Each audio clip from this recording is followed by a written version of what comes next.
few years ago, a structural engineer informed us that at Drayton Hall, we have highly mobile soils. We filed that away under interesting trivia engineers need to know until very recently when our highly mobile soils started causing trouble. If you've looked out at the landscape from the portico of Drayton Hall, you've seen the top of a brick well shaft with a decorative iron finial. We estimate that this well is approaching 100 years old. A pretty new addition to the property in the scheme of things, but not so new that it's without preservation problems. Unbeknownst to us, the well shaft was failing somewhere below ground, letting water and our highly mobile soil to pour into the well. Our first inkling of trouble came when we saw cracks forming in the circle of brick and concrete surrounding the well. We inserted a 4-foot rod into one of the cracks to probe for the bottom and felt nothing.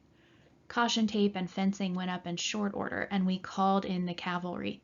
Our preservation staff were joined by a preservation contractor, a ground-penetrating radar expert, and the aforementioned structural engineer.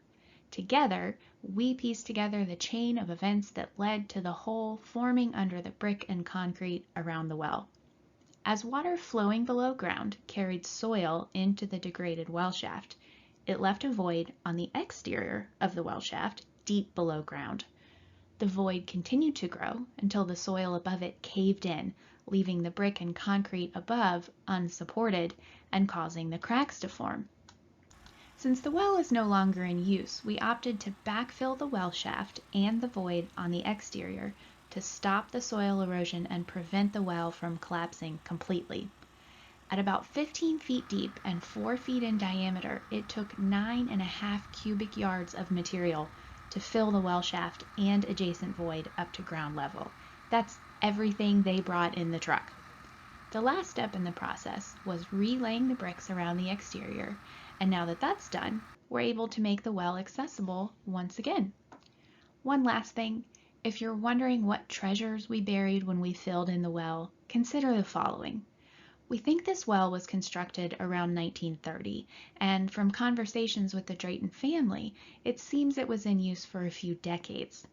People tend not to throw things into wells they're actively using, which means whatever may have been thrown into the well would be pretty modern, maybe some soda cans and pennies, but no priceless artifacts.